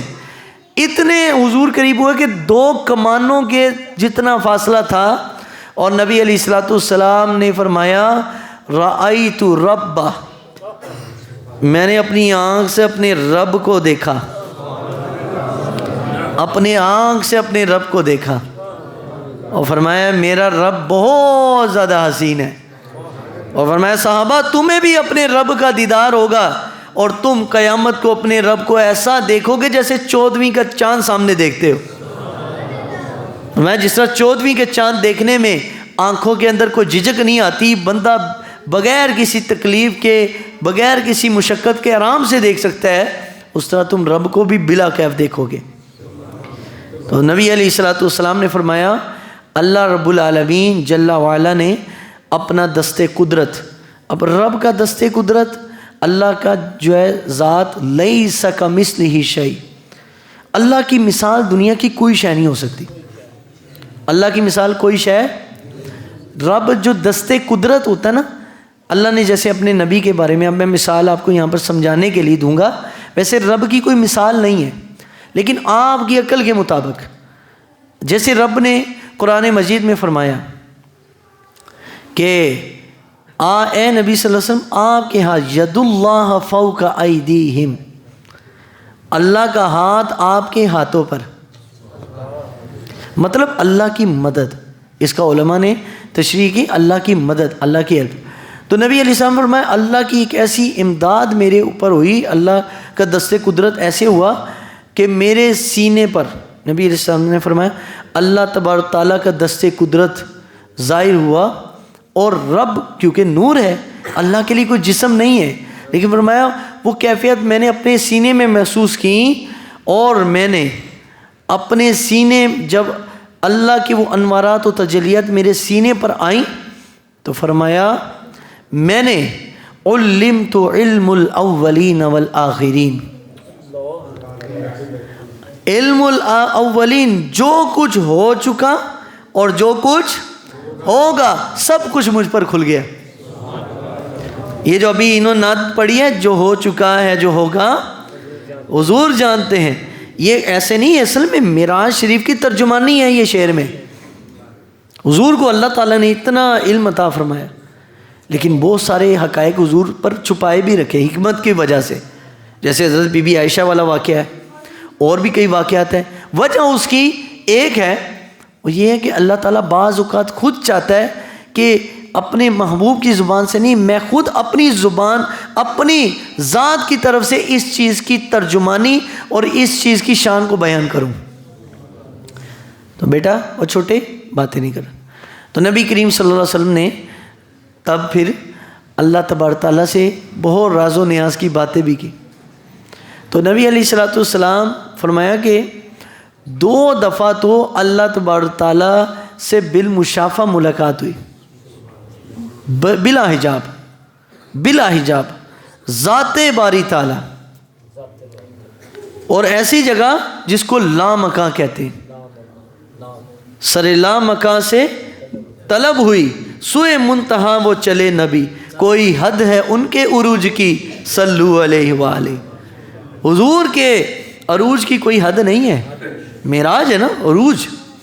تو رحمت کائنات صلی اللہ علیہ وسلم نے فرمایا 2 باری تو بلا کیف اللہ تبارک تعالیٰ سے مشافہ بالمشافہ ملاقات ہوئی۔ اور اس کے بعد نبی کریم صلی اللہ علیہ وسلم سے پوچھا کہ اے میرے محبوب، جب بھی کوئی کسی کے پاس آتا ہے، کوئی تحفہ لے کے آتا ہے، کوئی تحفہ، تو آپ میرے پاس کیا چیز لائے ہو؟ نبی علیہ السلام نے عرض کیا یا اللہ، میں تیرے پاس وہ چیز لایا ہوں جو تیرے پاس بھی نہیں ہے۔ اللہ کو تو معلوم ہے قادر مطلق ہے، لیکن اللہ تعالیٰ نے پوچھا محبوب کون سی چیز ہے جو میرے پاس نہیں ہے؟ میں تو قادر مطلق ہوں۔ عرض کیا یا اللہ، تیرے پاس سب کچھ ہے، عاجزی نہیں ہے، میں اپنی طرف سے عاجزی لے کر آیا ہوں۔ تو یہ جو نماز کے اندر اتحیات پڑھتے ہیں، التحیات للہ والصلوات والطیبات، یہ آگے اللہ کا کلام ہے، یہ یہاں تک التحیات للہ والصلوات والطیبات کہ یا اللہ میری ساری جسمانی باتیں، مالی باتیں، میری جانی باتیں، وقتی باتیں، سب کچھ للہ، یا اللہ تیرے لیے، سب کچھ کس کے لیے؟ تیرے لیے، میں بھی تیرا، اور میری عبادتیں، مالی جانی سب کچھ تیرے لیے، میری نمازیں سب کچھ تیرے لیے۔ تو حضور نے خود فرمایا، اللہ نے قرآن میں بھی کہا، قل اے حبیب صلی اللہ علیہ وسلم آپ فرما دیجئے، ان صلاتی ونسکی ومحیای ومماتی للہ رب العالمین، میرا جینا، میرا مرنا، میری عبادت کرنا اور میری قربانیاں دینا سب کچھ کس کے لیے؟ مسلمان کا ایز اے مسلمان سب کچھ رب رسول کے لیے ہونا چاہیے، سب کچھ اللہ اور اس کے رسول کے لیے ہونا چاہیے، اپنی ذات کے لیے نہیں۔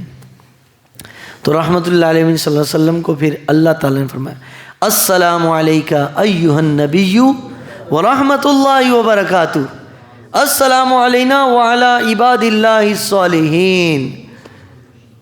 یہ اتحیات والا یہ والا حصہ میرے رب کا کلام ہے اپنے محبوب سے، یہ مکالمہ تھا حضور نے جو پیش کیا اپنی عاجزی کا تحفہ، اللہ نے فرمایا میری طرف سے سلام کا تحفہ، اے محبوب، اے نبی صلی اللہ علیہ وسلم، آپ پر بھی وعلی عباد اللہ الصالحین، اور آپ کے بعد جتنے صالحین اس امت میں آئیں گے سب پر سلام ہو، وعلی عباد اللہ الصالحین۔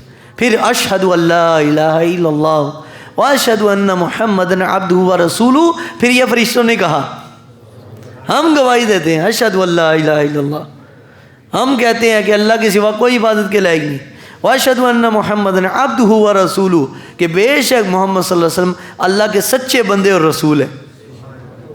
تو دیکھیں اللہ تعالیٰ نے اپنے محبوب کو معراج کے لیے قرآن میں کیا بولا؟ سبحان الذی اسریٰ بعبدی، اور اتحیات میں کیا؟ اشہد ان محمدً عبدہ، دونوں جگہ عبد بولا۔ تو حضور نے فرمایا میرے تو بڑے نام ہیں، بہت ساری صفات ہیں، لیکن مجھے ان تمام صفاتوں میں یہ صفت پسند ہے کہ میں رب کا بندہ ہوں۔ اللہ کے محبوب نے عبدیت کو پسند کیا، بندہ ہونا، بندہ ہونا، تو رب کو وہ بندہ ہی پسند ہے، بندہ ہو، خالی نہیں کہ زبان سے کہہ بھی دیا لا الہ الا اللہ تو کیا حاصل ہے جی، جب تک دل اور نگاہ مسلمان نہیں تو کچھ نہیں۔ زبان سے کلمہ پڑھ بھی لیا، منہ کلمہ ہر کوئی پڑھدا دل نال کوئی پڑھدا ہو. ہاں جی منہ سے تو ہر کوئی کلمہ پڑھتا ہے, دل کا کلمہ, دل سے کلمہ کیسے پڑھے بھائی؟ اندر اپنا اب مارنا پڑتا ہے, اپنی انا کو مٹانا پڑتا ہے, اپنی خودی کو گرانا پڑتا ہے رب رسول کے لیے, پھر بندہ حقیقت میں رب کا بندہ بنتا ہے.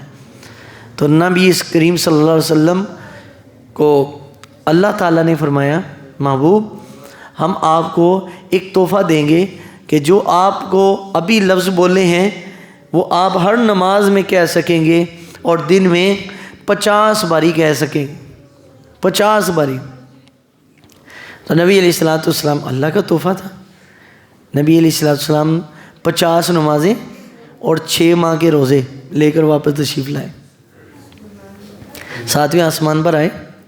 اور پھر حضرت موسیٰ دنیا میں تو رب کا دیدار نہ کر سکے, لیکن اب وہ تجلیات کے اثرات جو اللہ کے محبوب کے چہرے پر تھے, اب وہ بار بار ملاقات کر رہے کہ آپ جا کے اللہ سے کہہ دینا کہ اللہ کچھ کم کر دے, میری امت تو 2 نمازیں نہیں پڑھتی تھی, آپ کی 50 کہاں پڑھے گی؟ حضرت موسیٰ کی امت 2 نمازیں نہیں پڑھتی تھی تو آپ کی 50 کہاں پڑھے گی؟ اللہ سے کہہ دے. تو حضور تشریف لے گئے, 45 ہوئی, پھر واپس آئے. ٹھیک ہے آپ کی امت پر جو روزے ہیں وہ کم کر دیے 5 ماہ کے, اور نمازیں 45 ہو گئیں. پھر نبی علیہ السلام تو کہنے لگے حضرت موسیٰ 7ویں آسمان پر, اللہ سے کہیں کہ کم کر دے, یہ تو بہت زیادہ ہے. تو پھر نبی علیہ السلام تشریف لے گئے, 40 ہوئیں, پھر واپس آئے, 9 باری آنا جانا ہوا, 9 باری. اور 9 باری حضرت موسیٰ علیہ الصلوۃ والسلام اللہ کے دیدار اور اللہ کی تجلیات کا جو لذت حضور کے چہرے پر اثرات تھے, وہ لذت اور اثرات حضرت موسیٰ علیہ السلام لیتے رہے حضور کے چہرے مبارک سے.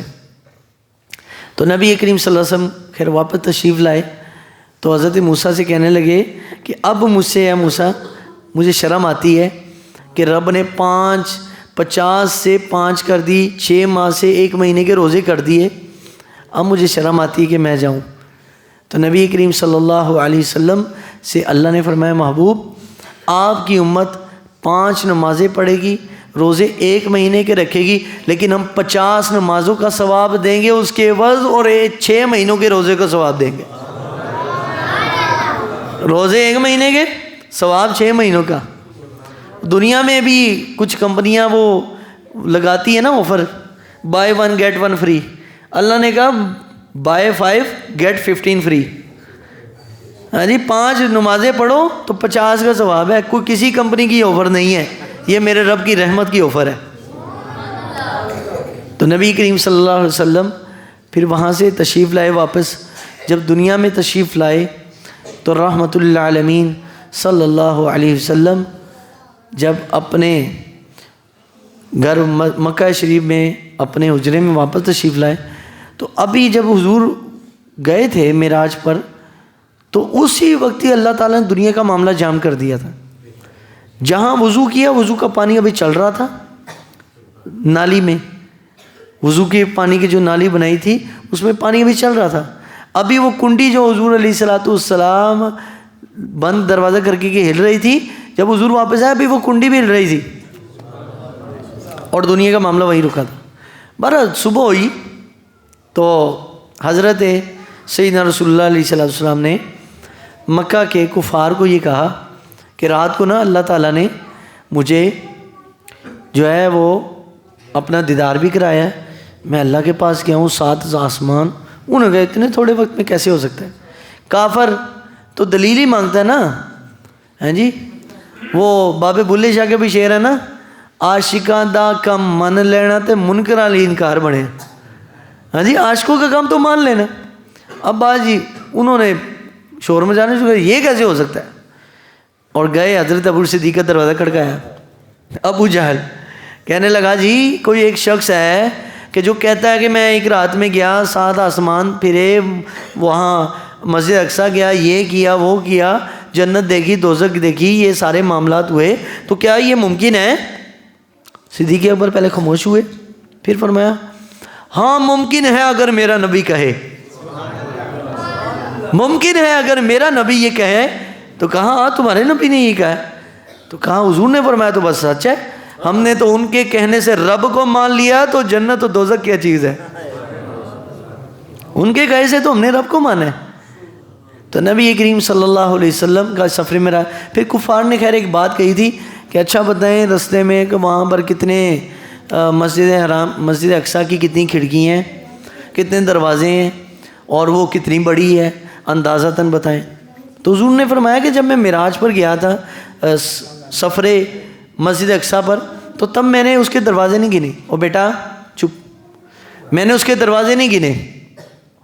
میں سیدھا گیا, انبیاء کرام سے ملا, اور بس ملتے ساتھ ہی پھر اللہ کا حکم تھا اوپر آسمانوں پہ, تو ان سے میں نے کوئی وہاں پر نہیں دیکھا کہ دیکھوں کیسا, اور تھا بھی رات کا ٹائم. اندازہ تھا تو بس دیکھا کہ یہاں دروازہ ہو سکتا ہے, یہ کھڑکی ہے, یہ ہے, بقایا کچھ بھی نہیں. تو نبی علیہ السلام نے فرمایا کہ جبریل علیہ السلام میرے سامنے مسجد اقصیٰ کو کر دیا. دن کی روشنی میں نے اس کے دروازے اور کھڑکیاں گن کر بتا دیں, اور وہ کافر بھی یہ کہنے پر مجبور ہو گئے بات تو ٹھیک ہے کہ آپ کبھی بھی فلسطین نہیں گئے, مسجد اقصیٰ نہیں دیکھا, نہ آپ کبھی وہاں داخل ہوئے, نہ کبھی سفر پر گئے, نہ وہاں پر تجارت کے لیے گئے, لیکن یہ کیسے ہو سکتا ہے کہ آپ وہاں چلے گئے؟ پھر بھی نہیں مان رہے, پھر بھی نہیں مان رہے. دیکھیں حضور سے کسی صحابی نے کبھی کوئی معجزہ نہیں طلب کیا, ہمیشہ کافر کرتے رہے, انہوں نے مانا بھی نہیں. جو دلیلیں مانگتے ہیں نا وہ مانتے بھی نہیں, جنہوں نے ماننا ہوتا ہے ان کو بغیر دلیل ہی وہ بات کافی ہوتی ہے.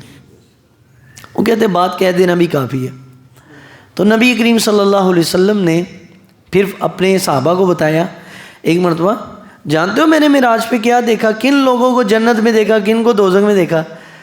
یہ ایک ایسا سوال ہے جو ہر بندے کے دل میں آتا ہے, کن نے دوزخ سے جانا ہے, کن نے جنت جانا ہے کہ نہیں بھائی؟ سب کے ہیں نا, کہ پتہ نہیں یار ہم نے جنت جانا ہے یا ہم نے دوزخ جانا ہے, کیا کرنا ہے. تو حضور نے نا 2 کتابیں ہاتھ میں پکڑی ہوئی تھی اور فرمایا تھا اس میں جنتیوں کے نام ہے, اس میں دوزخیوں کے نام ہے.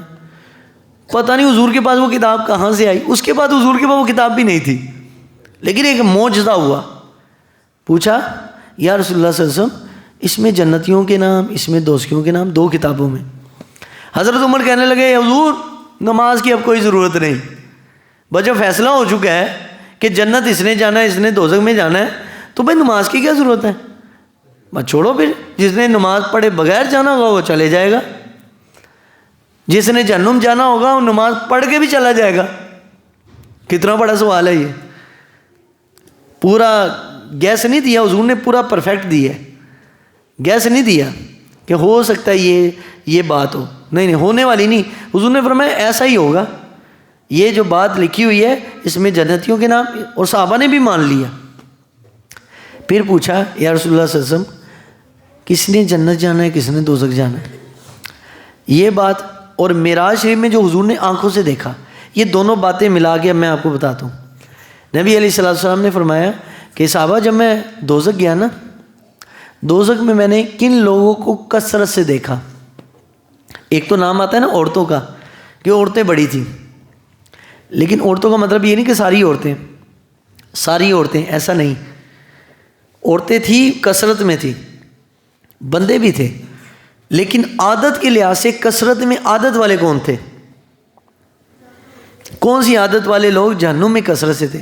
تو حضور نے فرمایا جہنم میں کثرت سے میں نے ان لوگوں کو دیکھا, کثرت سے, عورتوں کے علاوہ مردوں کی بات کروں, کہ جو فرمایا جھگڑالو تھے, متکبر تھے, اور جو دنیا میں اپنے برابر ہونا کسی کو پسند نہیں کرتے تھے. کثرت سے میں نے کہاں دیکھا جی؟ جہنم میں اپنی امت کے لوگوں کو. اور فرمایا جنت میں نے ان کو دیکھا, فرمایا جو دنیا میں دھتکارے جاتے تھے لیکن وہ کسی سے جھگڑتے نہیں تھے, حق ان کا مارا جاتا تھا وہ کسی سے لڑتے نہیں تھے, وہ عاجزی کرنے والے تھے, اپنی انا مٹانے والے تھے, رب رسول کی خاطر ہمیشہ اپنے آپ کو مٹا کر رہے، جن کو دنیا میں کوئی کچھ نہیں سمجھتا تھا، سب سے کثرت میں نے جنت میں ان لوگوں کو دیکھا ہے۔ اور دوسری حدیث میں فرمایا سب سے بد اخلاق اور بد کرداروں کو، نکچڑے لوگوں کو فرمایا، جن سے لوگ چاہتے تھے کہ ہم کبھی ان سے ہمارا ٹاکرا بھی نہ ہو، ہم سے دور ہی رہیں۔ کچھ لوگ ہوتے ہیں نا، کچھ لوگ دل میں رہتے ہیں، کچھ دل سے دور رہتے ہیں۔ تو کچھ لوگ دل میں رہو لوگوں کے، ایسے نہ ہو کہ بندہ دعا ہی کر رہا ہو یار جان ہی چھٹے ہیں تو یہ کبھی سامنے ہی نہ آئے، یہ بات ہی نہ کرے بھائی ہمارے ساتھ۔ کچھ لوگ ہوتے ہیں، کچھ لوگوں سے دل کرتا ہے یار کاش کہ یار یہ بندہ مجھ سے بات کرے، اس سے میں ملاقات کروں، یہ کوئی 2 منٹ ہمارے پاس بیٹھ جائے، ہمیں کوئی بات سنا دے، یا ہم سے بات کر لے، یا ہم اس سے کوئی بات کر لیں۔ کچھ لوگوں کو خواہش ہوتی ہے بندے کی کہ یار ایسے ماشاءاللہ ایسے بہترین لوگ، اور کچھ لوگ ایسے نکچڑے ہوتے ہیں، دل ہی کہتا ہے یار انہیں اسلام بھی نہ لے، ان سے دور ہی رہیں تو اچھا ہے۔ تو حضور نے فرمایا ہر نکچڑا جھگڑالو فرمایا جہنم میں نے دیکھے، اور ہر خوش اخلاق با کردار اور اندر و باہر سے صاف لوگوں کو میں نے جنت میں دیکھا کثرت سے۔ اور وہ جو 2 کتابیں حضور نے پکڑی تھی، فرمایا جانتے ہو اس میں جو جنتیوں دوزخوں کے نام ہیں؟ تو حضرت عمر نے جب وہ بات کہی نا یا رسول اللہ اب کسی عمل کی ضرورت ہی کوئی نہیں ہے، فرمایا عمر ایسی بات نہیں ہے، جس بندے نے جہاں پر جانا ہے نا اللہ پاک نے اس کے لیے وہ والے اعمال آسان کر دیے۔ اب آپ اور ہم غور کریں اپنے اوپر کہ ہمارے لیے اللہ نے کون سا عمل آسان کیا ہے۔ گناہ کرنا اگر مشکل ہے نا تو خوش قسمت شخص ہے ایسا دنیا میں جس کے لیے گناہ مشکل ہے۔ خوش قسمت بندہ ہے جس کے لیے گناہ کیا ہے اور نیکی آسان کر دی گئی، اور بد قسمت بندہ ہے کہ جو کہتا ہے یار میرے سے نماز نہیں پڑھی جاتی، مجھ سے یہ کام نہیں ہوتا، مجھ سے یہ نہیں ہوتا، مجھ سے ذکر نہیں ہوتا، مجھ سے اچھا کام نہیں ہوتا، مجھ سے شریعت کی پابندی نہیں ہے۔ اور میاں تو کون ہے کہ تجھ سے نہ ہو؟ اللہ ہی نہیں چاہتا تجھ سے کروائے، اللہ ہی نہیں چاہتا کہ تم مسجد میں آ جا بھائی، اللہ چاہتا ہے گند باہر ہی رہے، باہر ہی رہو۔ انسان کون ہے کہ جو اللہ کے حکم کی خلاف ورزی کر دے؟ اللہ نہیں چاہتا کہ بندہ آ جائے، اللہ نہیں چاہتا، اللہ کہتا بس تو باہر ہی رہ، تیرے لیے میں نے دنیا آزاد کر دی، فراغ کر دی، اب موج میلہ مار دنیا میں، پھر آخرت سے ٹھکائی ہو جائے گی بھائی، وہاں دیکھ لیں گے پھر۔ تو بی بی عائشہ نے آخری بس بات کہہ کے ختم کرتا ہوں، حضرت بی بی عائشہ رضی اللہ تعالیٰ عنہ فرماتی ہیں کہ میں ایک دن حضور بڑے خوش تھے، نبی پاک صلی اللہ علیہ وسلم جس کو ہم کہتے ہیں لہر میں تھے، حضور نبی علیہ السلام لہر میں تھے، بڑی ایک طبیعت حشاش بشاش تھی۔ تو میں نے موقع جانا غنیمت کہ آج کوئی راز والی بات حضور سے پوچھ لوں، آج موقع ہے، کیونکہ ہر وقت ہر بات کرنے کی نہیں ہوتی، ہر بات کا ایک موقع محل ہوتا ہے، ہر چیز کا ایک موقع محل ہوتا ہے، پوچھنے کا بھی اور کرنے کا بھی، ہر بات ہر وقت نہیں کی جا سکتی۔ تو نبی علیہ السلام سے وہ موقع غنیمت تھا، حضور جب مسکراتے خوش ہوتے تھے تو نبی علیہ السلام سخاوت کے دریا بہا دیتے تھے۔ تو کہا آج موقع ہے، تو پوچھا یا رسول اللہ صلی اللہ علیہ وسلم معراج میں آپ گئے، آپ نے رب سے جو راز والی باتیں کی ہیں ان میں سے کوئی ایک بات بتا دیں، کوئی ایک بات بتا دیں جو راز والی ہے۔ اب حضور نے دیکھے کیسا راز والی بات فرمائی، فرمایا عائشہ اللہ تعالیٰ نے مجھے فرمایا، اللہ نے کہا کہ میرے محبوب جو کسی ٹوٹے ہوئے دل والے بندے کا دل کو خوش کر دے، اس کو جوڑ دے، اللہ نے اس کے لیے جنت لکھ دی۔ ٹوٹے ہوئے دل کو سہارا دینے والے کے لیے جنت ہے۔ تو بی بی عائشہ یہی سوچی، فرمایا کہ اگر جس نے کسی کا ٹوٹے ہوئے دل کو سہارا دیا اس کا یہ عالم ہے کہ اس کے لیے مغفرت لکھ دی، جنت لکھ دی، تو جو کسی کے خوش دل کو توڑے گا، جو کسی بندے کو ناحق پریشان کرے گا، ناحق تکلیف دے گا، تو اس کا کیا حال ہوگا؟ جو خوش والے پریشان کو خوش کرے تو اللہ اس کے لیے جنت لکھ دیتا ہے۔ اس کا مطلب جو کسی بندے کو ناحق تکلیف دے تو اس کے لیے کیا ہے بھائی؟ جہنم، الٹا۔ تو یہ معاملات اللہ تعالیٰ نے اپنے محبوب کو معراج میں عطا فرمائے، حضور کو معراج میں اور بھی بڑے کمالات، لیکن کتابوں میں، احادیث میں، صحابہ کے اقوال میں جتنی باتیں آ سکیں امت نے اس کو لکھ لیا۔ ان گنت باتیں معراج کی ابھی باقی ہیں۔ ابھی سائنس تو یہ چاند تک گئی ہے نا، تو کہتے ہیں جی بڑی ترقی کر لی ہے۔ وہ 1400 سال پہلے حضور 7 آسمان اوپر گئے۔ سائنس ابھی پہلے آسمان کی کھوج نہیں لگوا سکی، حالانکہ حضور نے فرمایا زمین و آسمان کے درمیان 500 سال کی مسافت ہے، 500 سال کا فرق ہے۔